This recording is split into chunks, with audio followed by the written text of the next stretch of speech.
I'm Bryony. Some of you might know me off Twitter or other things. Some of you, I don't know if there's anyone. I did spot a few friends that I was at theological college with, so it's nice to see you. If you're in this group, I can't tell because there's quite a lot of us here. I can only see 3 faces at the moment on my screen. But yeah, as was just mentioned, I'm down in Derby Diocese, so it's nice to be speaking to you guys up in Cumbria. I was there on holiday the other week, so it's a place close to my heart. So let me just start by saying, at the beginning of lockdown, when I was praying about everything, back in March, which seems like an absolute age ago, I had this image in my mind, and I'm not one of those people that usually gets pictures and things, but I just had this strong image of the boats at Dunkirk. And the image was of all those different boats, the different shapes and sizes, all going to help rescue the people in Normandy. And if people had at the time said, well, I've only got a little sailboat, so I can't really make a difference, then the rescue effort would just not have happened. If the people that had just a sailboat had looked at the people with like the big boat in this picture here at the front and gone, well, they've got a massive engine and they've got all this stuff, the rescue effort would not have happened. And I think it was quite apparent really at the beginning of lockdown that some churches had all the stuff ready to go, and they looked really flashy and they were doing fancy things with Zoom, it seemed, from the outset. And then some of us were just in little rowboats at the back going, I haven't got a clue what I'm doing. My Wi-Fi is not very good. My laptop's really old, needs replacing. I don't know what to do. And I think one of the most damaging things actually for us as Christians is to play the comparison game and just look at other churches up the road and think, well, I'll never be like them. So that was one of the things that just came to my mind. We're all aiming for the same thing, like those people that were called to support at Dunkirk, and we all just have to work with what we have rather than spend the whole time worrying about what we don't have. And each one of those boats was part of the rescue, and it's just the same for us as we try and address the pandemic. So that's the first sort of thing I just wanted to share with you, really. I'm trying to think how to move my slides along. Oh, there we go. So I came up with these. I'm using the phrase hybrid ministry now instead of digital, because it is a mixture of online and offline that we're doing.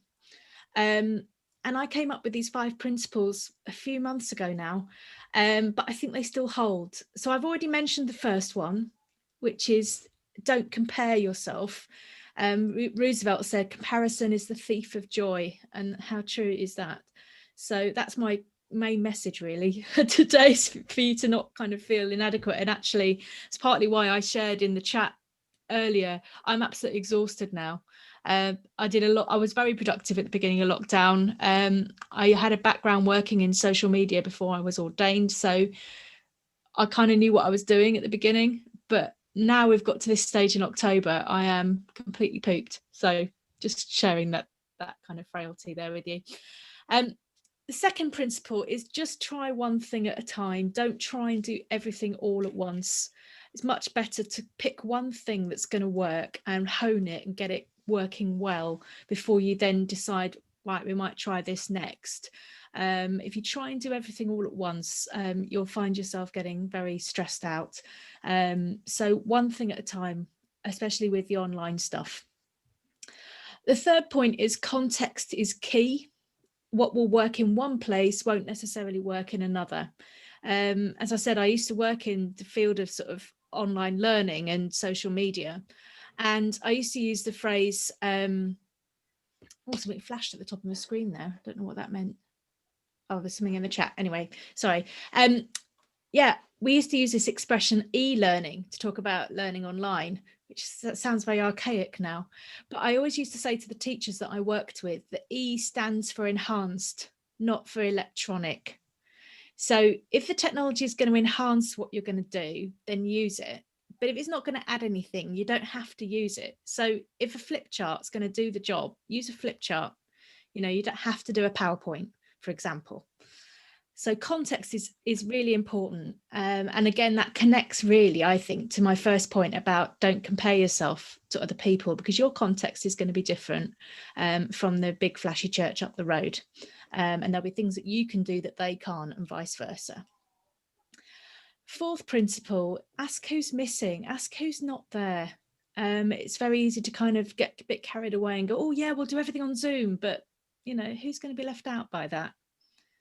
I think one of the things that's been a positive for me during the lockdown is it's forced us as a church to think about those who are excluded by our normal form of worship in our buildings. And so many have been excluded for so long, and actually using the online stuff has actually enabled us to include more people than ever in our worship. So I think inclusivity is a big part of this, really, and just making sure that we don't leave too many people behind. And the final point is just that old adage of keep it simple. Sometimes it's use that acronym KISS, keep it simple, stupid. But yes, keep it simple. It doesn't have to be complex. And I think the more simple you keep it, especially at the moment when I was talking about the fact that I'm absolutely exhausted, I know sort of what I'm doing now, and I've realised at the moment I haven't got the energy to do loads of creative things. So I'm just trying to keep everything going, basically. But I've kept each thing simple, so I can do that, and it will run itself without me having to do, you know, have lots and lots of energy to completely create new things all the time. So they're my 5 simple principles just to start with. So who are we trying to reach?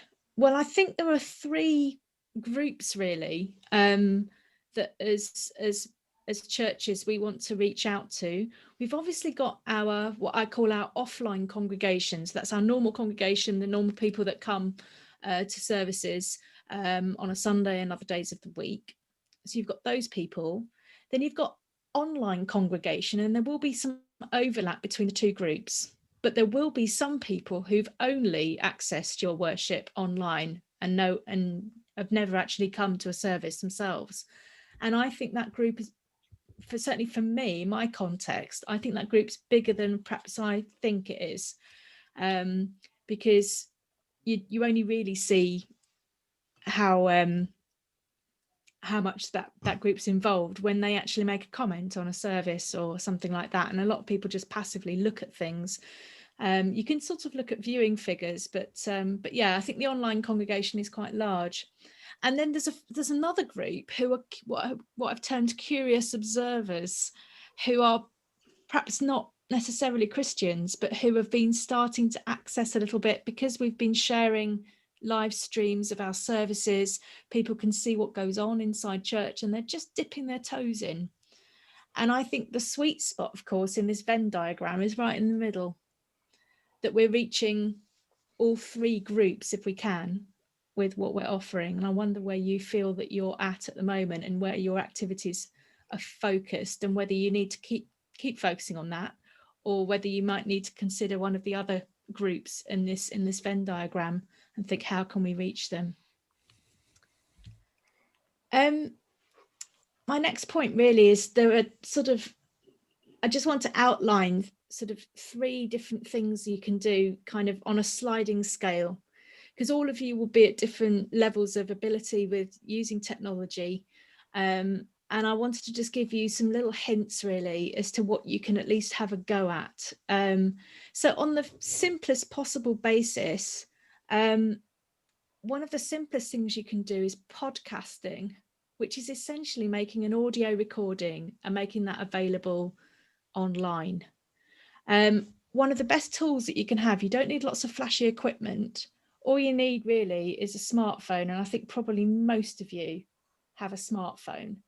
I'm holding up my Android. You can't really see it very well because I've got my background picture up. I'm not actually in the forest, by the way. I'm just trying to pretend I am.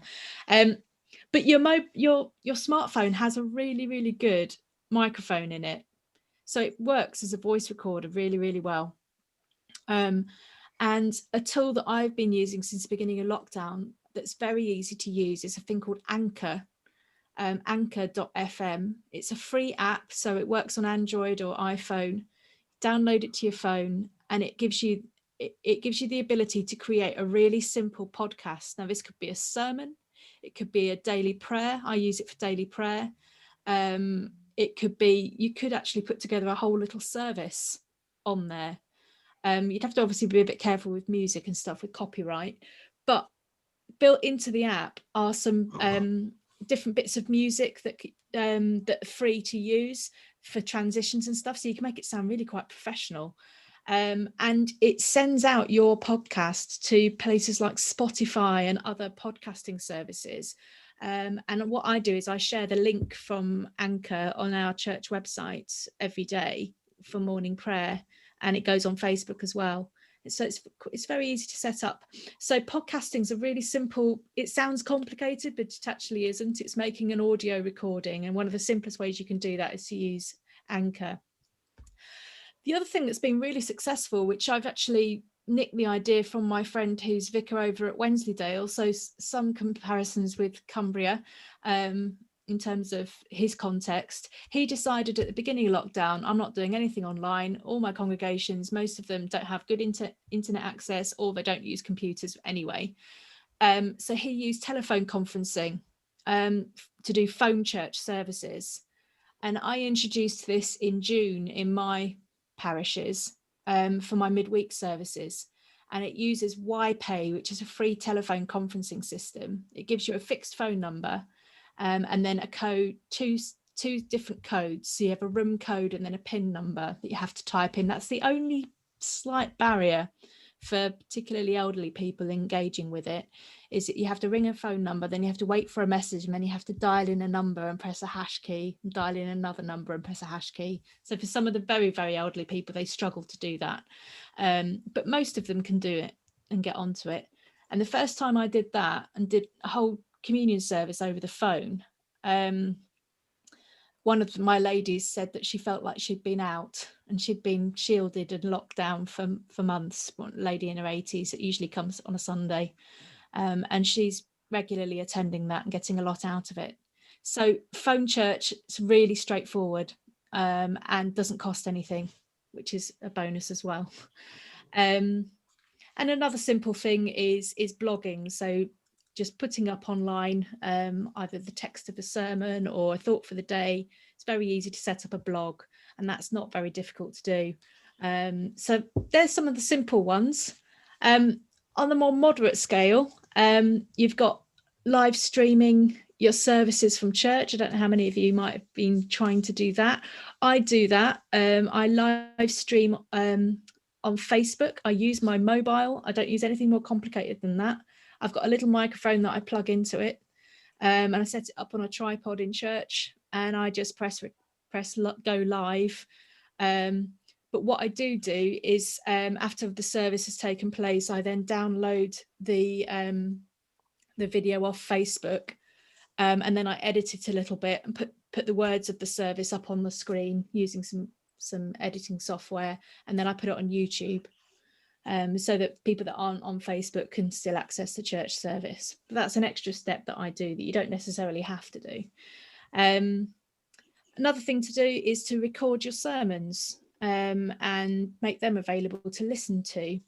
And you could use the Anchor app to do that, or you can use other bits of software. A really good free audio recording software is that we've got about 10 minutes before we gather again. Right, that's good. I'll rush through this so that we've got a bit of time for some questions. So I think a few people have put some comments in the chat. Yes, Audacity is a really good free bit of software for doing audio recording. So that's worth downloading onto your computer, and it enables you to do that, which is great. So you can record those. And something else that somebody showed me is a thing called Auphonic. So if you just put that into Google, you'll find it. And that's a free tool that you can upload any audio recording to, and it will convert it for podcast quality. So it'll do all your sound levels and things, and it will kind of take out any background noise and stuff like that, which is really good. And then when you look at the more complex end of things, I certainly did this in lockdown. I was pre-recording my Sunday services so that I could include lots of different voices. So I got people to send me the Bible readings for the week and the intercessions, the prayers, using WhatsApp. So some of you will be familiar with WhatsApp. Inside WhatsApp is basically a free voice recorder. There's a little button that's got a microphone on it, and you press on it and you can just send a recording. And I had people in their 80s doing that for me during lockdown, and then incorporating that into a pre-recorded service. But that did take quite a lot of energy and quite a lot of time to plan. So much easier to set up the camera in church and just film the service now we're back in church. But pre-recording's one way of doing things. Another more complex thing is broadcasting services with the words on the screen simultaneously. Some people, and maybe using Zoom to do that as well. And I've just realized that I've forgotten to press record. I don't know how to do it. Oh, here we go. Okay, it is being recorded. Is it? Oh, good. I've just pressed it. Yeah. Okay, we're recording now. I'm so sorry. Hopefully somebody else managed to get the recording. So yes, you can use something called open broadcasting software, which I learned to use this year. I've never heard of it before, but it enables you to create kind of a program, really, that you can then present online. So that's a proper whistle-stop tour of some of the different things that I've done. Now I'm just going to open up the chat and look and see. Right, we've got a few different questions here. Working with older people.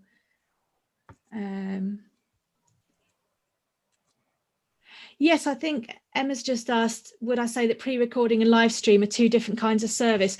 Certainly one of the things I did when we were locked down was I took the view that if we're not in church, we might as well do things that we wouldn't be able to do otherwise online. You know, rather than trying to replicate what goes on within the four walls of a building, why don't we take advantage of the fact that we're not in the building, we're not constricted by the building. So yeah, when I did my pre-recorded things, I used a lot of video that I can't normally use in my churches. You know, I can't show video very easily in my churches, so I used a lot of video. I did a virtual palm procession using Google Street View. And we listened to All Glory, Lord and Honour, and we basically virtually walked through the streets of our villages using Google Street View. So yeah, I think pre-recorded and live streaming are quite different things. Live streaming is obviously easier, but right, what else have we got? We embedded our Facebook page into our website. Yeah, that's brilliant. So there are quite a lot of things that you can do. What else have we got? People are recommending OBS and Audacity and things like that. One thing I've not mentioned actually is I've been using a system called Twilio to create a dialer sermon system. So basically I've recorded my sermons, uploaded them as an MP3 file onto our website, church website, and I've set up this thing called Twilio. It's a little complicated to set up, but there is a link on my blog to a really good video on how to do it. And if you can find somebody techie enough to do it for you, then get them to do it for you. But basically, it means I do have to record my sermon every week, but that's quite a good discipline, actually. And it means that I can practice it before I deliver it kind of live on a Sunday morning. But what's been amazing about that is that you can basically, the dialer sermon system, you can choose a local rate number. So I've chosen a Chesterfield number because I'm in the Chesterfield area. And a lot of my non-internet people, they ring that number each week to listen to the sermon as an alternative to watching the service online. And quite a lot of them have listened to them more than once, which is a bit scary for a preacher. But I know some of my old ladies, they ring and they listen on a Sunday morning, and then they'll ring it again later in the week to listen to it again. I will just skim through the rest of the slides on my... Somebody else, but they use Twilio. Is live stream from our churches for all those groups? I'm not quite sure what that question means. Okay. In terms of what kind of hardware you might need, sort of the basic stuff. I mean, you've all got a webcam because you're watching this. I've got a USB microphone, which is quite a good thing to get, and some kind of tripod for your phone. You can pick them up reasonably cheaply, so you don't need to buy anything too expensive. These are some of the different tools that I've used. So this actual presentation in full is available on my blog, so I'll click through to the end, and I've got some details on how I do dial a sermon. So that's basically how I do that, how I pre-record the services. This was kind of back in lockdown. Of course, you can record in Zoom as well and then upload that onto Facebook or YouTube. So these are just some of the key things that I'm doing now. So Sunday morning is live streamed on Facebook, and then, as I said, I put it then on YouTube with liturgy for people to follow. So some people wait till Sunday evening to watch the Sunday service rather than watching it live, so that they can join in with the words at home. Thursday mornings I do phone church using YPay. Doesn't cost me anything, and actually it's most intimate of the services that I do now is the one over the phone. Just hearing all their voices when I said the Lord be with you.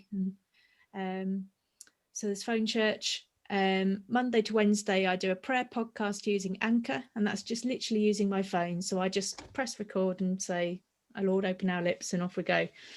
And then every week I upload a new sermon to the website in Twilio for Dial a Sermon. So that's my blog, bryonytaylor.com. I've got some guides on there. There's loads of information on all the things I've mentioned, so that you can kind of go through and go, oh, that's how you do it. But I just wanted to keep it as simple as possible for you, and just want to encourage you that whatever you're doing is fantastic. We're all kind of working in a really difficult time at the moment, and I think I'm amazed actually of how the church has responded to this, and I think God's doing great work in bringing new people to our services actually, and kind of helping us. So how do we access your blog? You just type in bryonytaylor.com into your search bar on the website, you'll find it. Okay.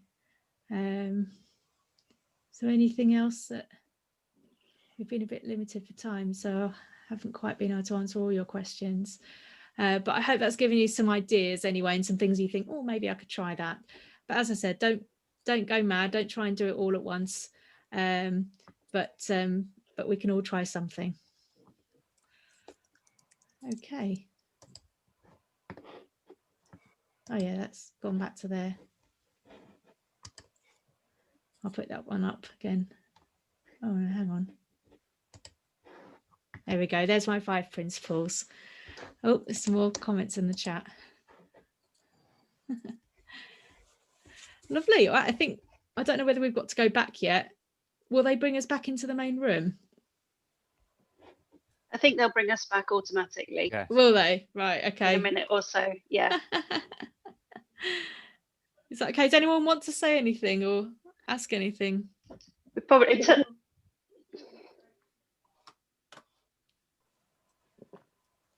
I'd just like to say the digital team nationally have been doing a great deal of good work on webinars and stuff, which you can pick up online, which is really, really helpful if you want to go back and refer to stuff and see it again. Lots of ideas and helpful resources there. Yeah. Robin's asking about whether you use your own data or Wi-Fi. We've just invested in a mobile broadband unit, which is costing us £15 a month, which is, for some churches might be a stretch, but we thought it was worth it. And it's basically like your own hotspot, and we've got 10 gig of data for that with that.